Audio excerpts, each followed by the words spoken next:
This is another episode of Standup Comedy, your host and MC, celebrating 40-plus years on the fringe of show business. Stories, interviews, and comedy sets from the famous and not so famous. Here's your host and MC, Scott Edwards. Hi, and welcome back to the podcast. We have a really good comedy set coming up for you. One of the best in the business. Sadly, he's passed on, but one of our favorite regulars at the club for many, many years. In fact, he helped open the club. It's Garry Shandling. Now, if you don't know that name, be sure to go to the Googler and check him out. He's done a dozen movies, including Iron Man, and he had his own TV shows, The Garry Shandling Show and The Larry Sanders Show, and many, many, many television appearances. One of the best comics of the 80s and 90s, Garry Shandling. Well, this is a comedy set from back in 1980. Now, he was the very first act to hit my stage in August of 1980, but he was so funny, we brought him back as a headliner just a few months later, and this is a live recorded comedy set by Garry at my club, Laughs Unlimited. He's got great interaction with the audience, some really funny material, and I know you're going to love this comedy set. So sit back and relax. Ladies and gentlemen, live on stage, Garry Shandling.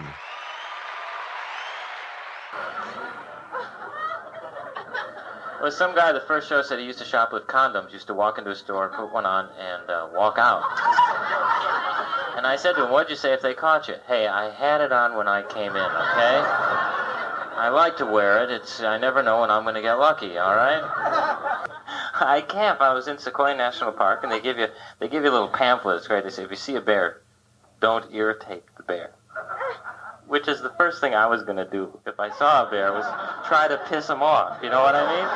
And, oh, boy, don't irritate the bear. What do they take us for? You know, then I started to think, how would you irritate a bear anyway? Hey, I've seen better fur on a steering wheel. Your mother's a throw rug, buddy. All right, Yogi Bear can't act, okay? He's a homosexual, okay? Then I'm driving my car. I'm out in the country, and there's a cow on the side of the road.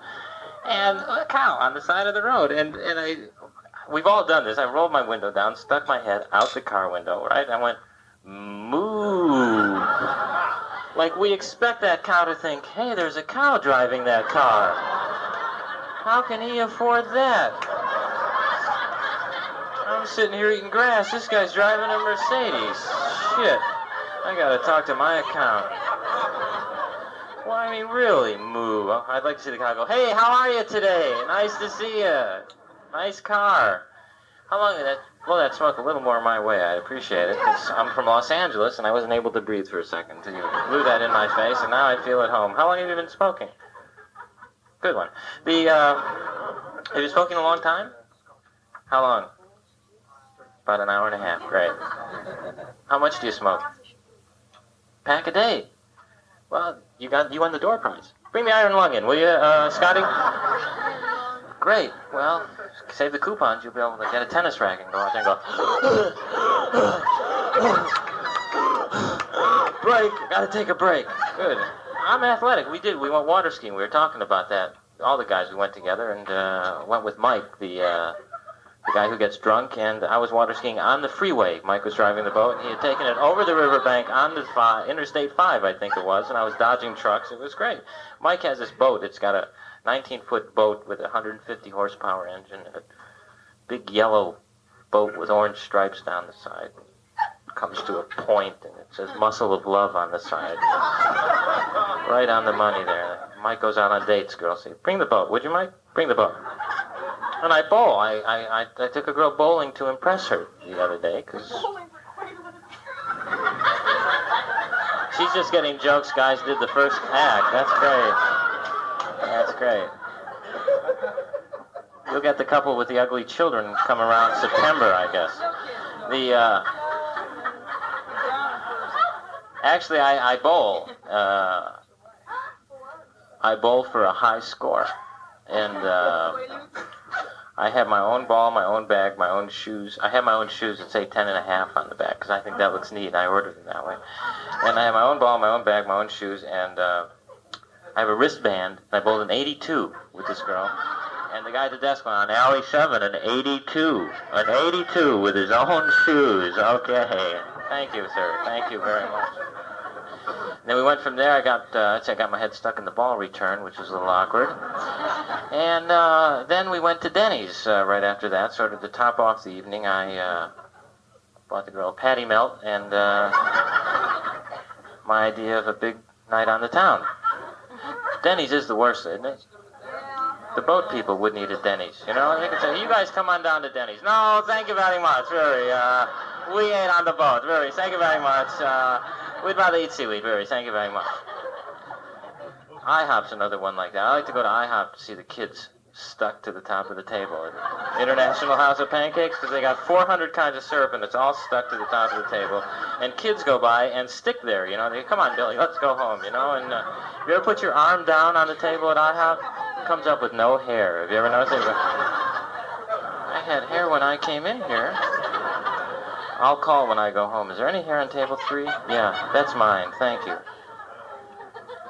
French restaurants are great because I hate going to French restaurants because French waiters make you feel real inferior. Am I right? I went to a place called Mon Grenier, which in French means overpriced, and these places are a ripoff, right? And the waiters just make. I said I was with a girl, real classy girl. They brought the finger bowl over, and she drank it, and she ate the washcloth. And I said, "This is going to be fun later on tonight." And the waiter comes over. I said, "Like an omelet fromage, please." And he says, "Monsieur, you are a piece of doo-doo, monsieur. Is this your girlfriend, monsieur? She's a dog, monsieur, eh? Hey, bow wow, eh? Ooh. Perhaps she would like some milk bones, eh, monsieur? I'll go check." Thank you, sir. Big tip for you. Thank you.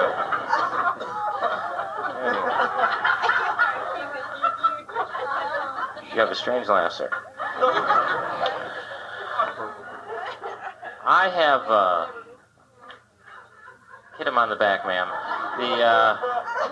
I have these 2 dogs. I have a sheepdog, and I have 2 dogs from a previous marriage. I have a sheepdog, and I have an Irish setter. I have no children or anything, but my dogs make up for it because they're not toilet trained either. And just that invention that a cat, they now have an invention that a cat can go to the bathroom on the toilet. I bought a thing where it allows me to go in a litter box, and it's great. And if you ever can't get to a John, you carry this thing around with you. And I like that one. And my sheepdog kicks when he sleeps, and my friend said, well, he's having a nightmare. And I started to think, what's a nightmare for a dog? You know what? He's drinking out of the toilet and the lid falls? That's about it for a dog, you know? I had that one once, and I woke up screaming, you know? I had a knot on my head, and I was in the toilet. My other dog is an Irish setter, and she's real crazy. They're real hyper, spazzy dogs, and this man fixing his contact lens. I didn't mean to get... I respond to everything in the room, which is retarded. I wear contact lenses, too. Yeah, but macho guy, he's lost his contacts in a nightclub. Usually it's on a basketball court. This guy's going, time.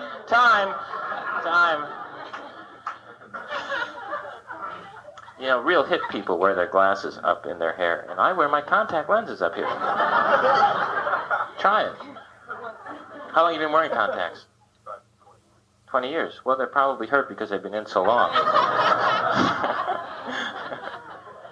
So my dog, what's your vision?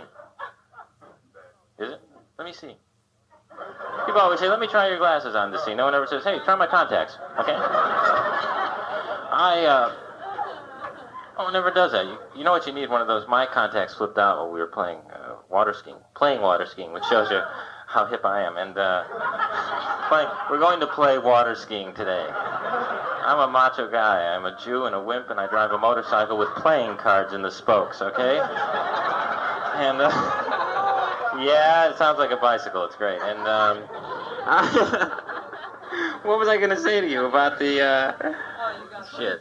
I get off on these tangents.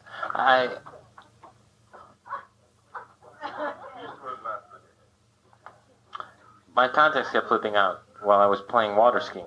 So I put one of those athletic bands on, actually attached them to my contacts, and that works out real well with little nose pads. Okay, so I'm retarded. Give me a break, okay? I'm not well, and there's a fly up here. Great. And my Irish setter, which is what I was telling you about, she freaks out. When it thunders, the dog tries to get under the carpet. You know, they dig up the carpet, try to get away from the thunder by going underneath. And I can't hit my dog or anything because I'm real gentle, so I like roll up newspaper and hit myself and say, this could happen to you, okay? You understand? Okay? So the vet gave me these animal tranquilizers to give her. They're doggy downers or something. I don't know exactly what they are, but they tasted real minty and they were hard to swallow, you know? And she still goes under the carpet, but I go with her now, and we have a great time, and we play tent, and so there's Indians out there, Ethel. My dogs are named Ethel and Ernie. When I have kids, I'm going to name them Lassie and King, and it will balance out. So King, good one, sir. You're a second behind. Are you? I'm sure that Robert asked who was dating, and I didn't see who was. Are you? You are. Well, I belong to a group called Sex Without Partners, which is based up in Hollywood, and You're the best kind sometimes. yeah, I'm a lonely guy, and where's the waitress? There's a waitress. There are no waitresses here.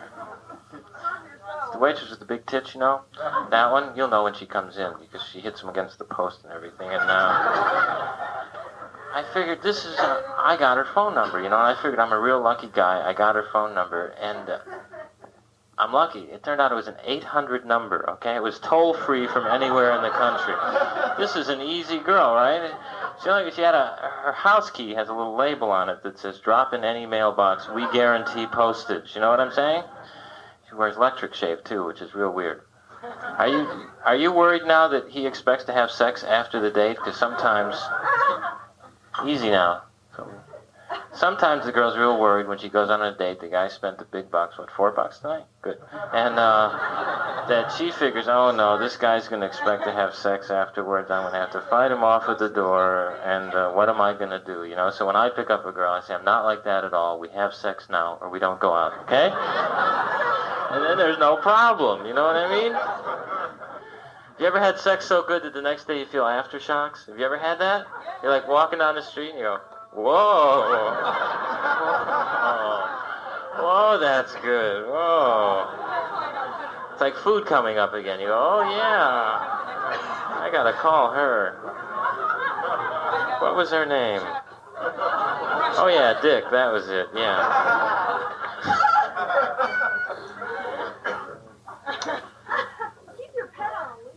Pardon me, ma'am? Your pet keeps flying around. My pet? That's your fly. It has your tags on it. It says, call me Harry and return me to Gloria. Tracy. Good, Tracy. Just try and... Tracy just chugged the candle, folks, so she's in good shape. Now you have... What is your name, sir? Richard? You have hair on your chest, don't you? A lot. Come on. Because like I have no hair on my chest, and it pisses me off. They're real macho guys in California. You know the guys that need tube vasectomies. You know these guys. They can wear a high neck sweater, and there's still hair coming out of the top of their sweater. It's like a ponytail there, and they've got all the medallions hanging there. I saw a guy had a Fiat hanging from his neck. Okay, he's a hip guy, and a friend of mine said he'd seen more hair on a slab of bacon than on my chest. I said, where do you shop?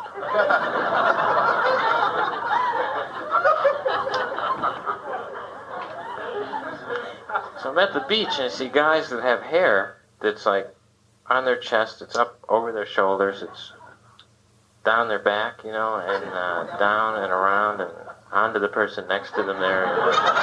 It's like going a few blocks down the beach, you know, and they're going, get out of the water, there's hair in the water. Get out of it. It's like kelp, you could drown in this shit, you know, and they're pulling dead fish out of this one guy, and you just don't want to see that. Trim it down for the summer fellas. I had an Uncle Mort. In fact, Dick, you remind me of my Uncle Mort. Uncle Mort, everyone had an Uncle Mort or Uncle Dick, and made fun of him, and Uncle Mort had hair all over his back, and he always wanted to take us for a ride in the swimming pool on his back. He used to go, "Oh, no, I don't want to go on Uncle Mort. It's going to hurt again. I don't want to play on him. Get him away. I'm going to get that rash again." We always wanted to get Uncle Mort, down to IHOP and roll him around on the table a little bit. Put some of that crap off him. Who is that guy that, give him a banana and send him home? I have all retarded relatives, because relatives are, and they're crazy. Relatives are crazy. I have an Aunt Irene who operates the air conditioner like she's an airplane pilot. She goes, I'm bringing her up, Murray. I'm bringing her down. I got the air on max. I got the flaps down. I got the vents down. She's vibrating here, Murray. How's she coming in over there? And Uncle Murray sits in a chair with flashlights going. And I got a cousin, Michael, who's 28 years old, and he's still living at home, and his parents just moved out and got their own apartment. If you stay home long enough, Mom and Dad will move out, which is the way it should be. Let them build bookshelves out of blocks and wood and see how they like it. We should get to keep the good stuff, am I right? My mom is great. She's older than me, which is great, and you never know. It does help a lot, and she really wanted to have an abortion, and the doctor said he wouldn't do it because it was illegal once the child's in his second year of college, and really depressed her quite a lot, and she's very prudish, my mom. I have nude baby photos with stripes over my eyes and waist, and it's great. Mom's retarded, and my dad is right along in there. My dad is probably the grossest man in the universe. My dad in the morning is like, "What's for breakfast?" Dad, we're trying to eat here, okay? You want to put some clean underwear on, okay, Dad? Give us a break. On Sunday, okay, we'll spring for it, okay? My dad will stick a key into just about any part of his body and then look at it to see what he got and go, "Oh, we can sell this at the swap meet." Right, he'll pull it out of the ignition in the car and look at it and go, "Hey, we didn't get anything. Let's try again." My dad, let's, pardon me? What else did my dad do? He farted a lot. But that's a dad's job, is to mow the lawn and fart. That's it. Anybody picture your parents having sex? Whew. It's an ugly picture, isn't it? The only way my parents would have sex is if there was no work left to be done on the lawn. And then maybe. That's a dad's job, is to mow the lawn and fart, and then mow the lawn, and then watch some TV and cut one, and then mow the lawn. Isn't that a dad's job? I never heard my mom cut one in her life. My mom would be like vacuuming. She'd say, "Excuse me," and we never knew why, but she cut one, and she was apologizing to herself.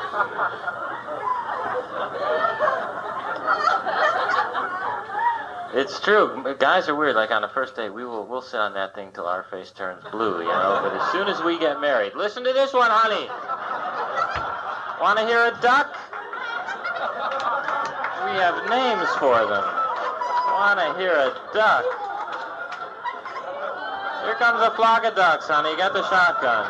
Oops, a decoy. Oops.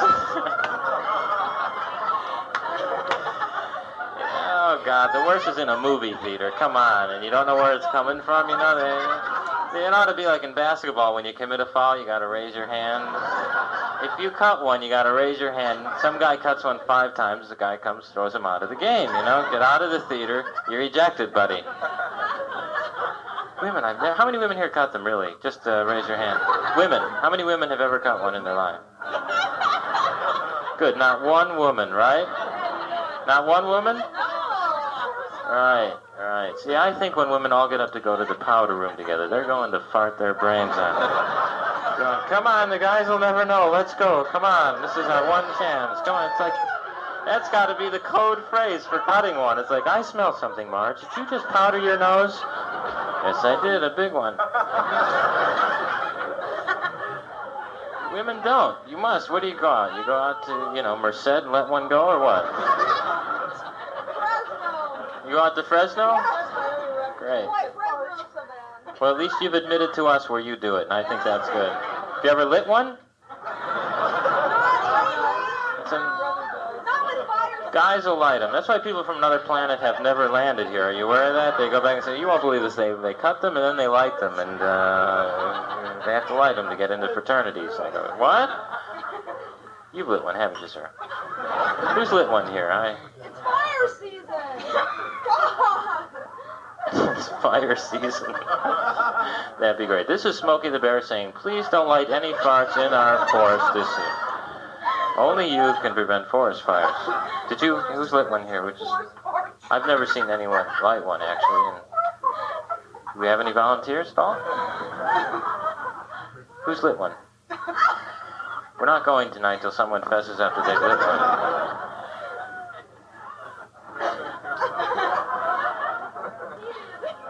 Someone has lit one. Who did? Who are you pointing at? Ron? Ron? Is this Ron? Ron, look up here. Have you lit one? Who's Ron? Don't fuck with me, okay? Come on. Is this Ron? As far as I know. That's enough name. She's like pointing out people and assigning them names at random. This is Paul, this is Frank. Name could be Jack. I don't know. Are you Ron? It doesn't matter. Come up here. The worst thing is when someone calls you and they're in the bathroom on the telephone. You know, people say, I'll do two things at once, and they call you, and they think you don't know, and they go, hey, Gary, how's it going? Hey, I'll call you back, okay?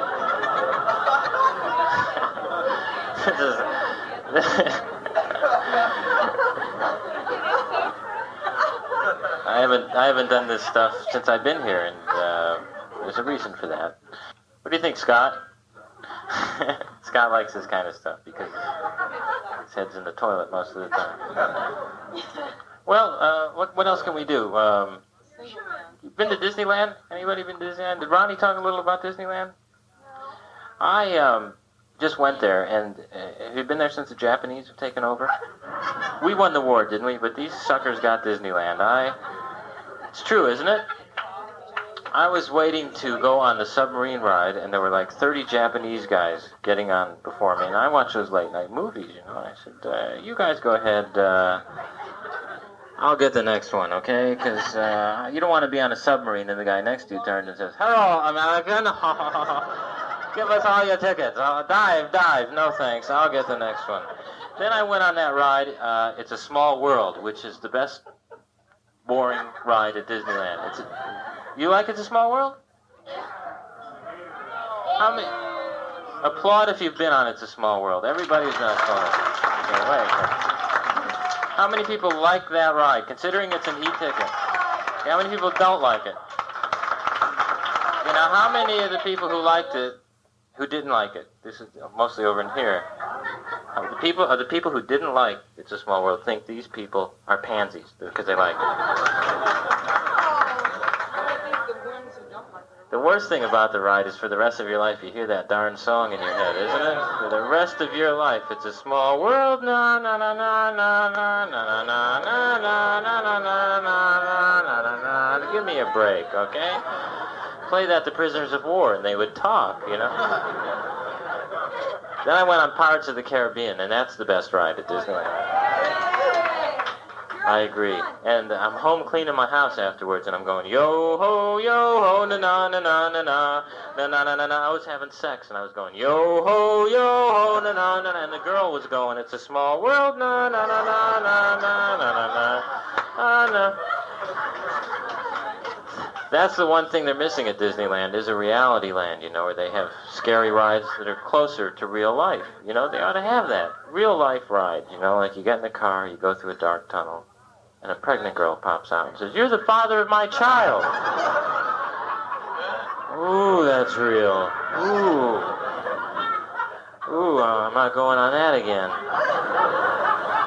Ooh. Great, I went to college and I'm doing this. You like sophisticated comedy? Do you like that kind of thing? How about that inflation, huh? I have to wipe this off now because Is this the Mexican's water? Great, I'll get the runs from this. That'll be great. You like sophisticated comedy? I was at the dentist's office, and he waits until your entire face is numb. There's a beautiful dental assistant there, and he waits until your whole face is numb and says, spit. You go, I can't feel anything. And she's going, my, you're an attractive man, Mr. Shandling. Want to go out? I don't sweat. Jews don't really sweat too much, and last time I checked, it didn't balance. Was the last time I sweat like this. I was just in the hospital, and I was having some female problems, and they shave you. Do you understand what I'm saying? Everything. They shave everything, and I was just visiting a friend of mine. I said, now wait a second. They said, I'm sorry, we have to shave everybody. It's hotter than Tokyo up here. Are you aware of that, guys? Are you folks hot? Yeah. What do we do with the air conditioning? There's the cops. That's the heat. This is the Sacramento Police Department, and they're great. They're just waiting for someone not to laugh, and then they're going to beat their heads in. Just shout out, Scott. What is the deal with the air conditioning? It's not on yet, or? It's building probably taken care of by next week. Could you want to pass around the blue ice then? That'd be fine. It's hot up here. So, smoggy, it feels pretty much like the San Fernando Valley in LA, you know. The trouble with what they're doing with the smog is they're trying to get the particles smaller and smaller. What they should do is just make them so big they won't fit in your nose. You know what I mean? You never ever choked on a charcoal briquette, you know what I mean? Just get those suckers, you can just knock them out of the way as you walk, you know? Fuck out of my way, I'm coming through. My friend just paid $180,000 for a house in LA, but it's on the fairway of a miniature golf course, and that's great. Walking through, I'm in the hospital, right? And there's this woman who pages doctors over the intercom in the hospital. It's the same woman who goes from hospital to hospital. If you heard her, she goes, Dr. Juergens, Dr. Mark Juergens. Have you heard her? To tell them they have a call? Dr. McAvoy. Dr. John McAvoy. I started to realize after a while she could say anything and it would still sound the same. She could go, Dr. Pudding, Dr. Chocolate Pudding. Diseases would work. Dr. Lepsy, Dr. Epilepsy. She probably does this all week, right? Goes home and talks the same way, right? You probably get her home, get her in bed, and she says, let's make love. Let's make violent love. Touch me here, touch me right here. Okay. I went out with a stewardess, and, you know, they talk on that microphone all day, and on the plane, and I'm in bed with her, and she says, welcome to bed. Please extinguish all cigarettes. Please note the back door will remain closed at all times. Do not exit until we've come to a complete stop. An oxygen mask hanging there. I said, great. Went out with a girl who works at LAX, Los Angeles Airport, and she had tan lines on her from being in the sun, you know. Got in bed with her, and she said, the white zone is for loading and unloading only. I said, I'm only going to be a minute. I'm just going to come in and drop something off and be on my way. The black guy has it. He'll be behind me. Everybody's uptight about black guys. Why is that? Oh, I said the black guy, and someone went, ooh. Why not? Why not? I'm looking for the person who's speaking to me. Is she behind me? Who is the person that's uptight about black people? You want to bring Leroy in here and take care of this? No, everybody's the same, and there's no difference. Black people are just built a little better. But other than that, I'll vouch for that. and she'll vouch for that. Great. She's sick. She's nuts. We flew in on PSA Airlines, and it's great. The stewardesses have the nerve to describe how to operate the seatbelt. I mean, if you can't figure out the seatbelt on your own, don't even listen to the part about the mask. You're a dead person. There's no way you're going to figure this baby out. You know, it's going to fall. You're going to go, I'm not getting anything here. I'm supposed to hear Johnny Mathis. It's not working. And people are great when they sleep on the plane, because they sleep like... I don't know, the food could be coming out of their mouth. They don't care, and they're 30,000 feet above the ground with a jet engine on the wing, and it doesn't faze them. They're dead asleep. These got to be the people that wake up in the middle of the night and go, I can't sleep, honey. Maybe if we put a jet engine outside the door, maybe we could. Let's buy a house on the freeway. Maybe that'll work. Right on the freeway. Then we're flying in, and they serve food on the plane, and I don't eat when I fly, and I took the food and I put it in one of the airsick bags, you know, because it's like a doggy bag, and figure I'll eat it later. And the plane lands, and I was the only guy walking off carrying a full airsick bag, you know, and people were looking, you know, and the stewardess said, "Can I take that for you?" I said, "No, I'm going to have it for lunch tomorrow, thanks."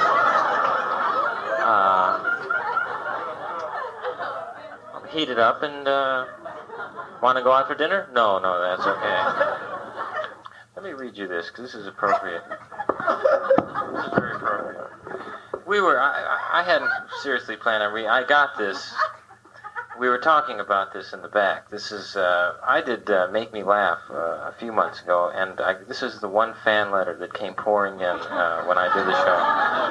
Guys get like stacks of mail, and they said, "Here you go, Gary."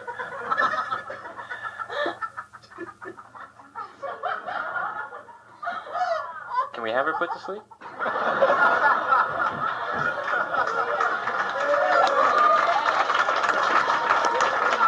Can we do that?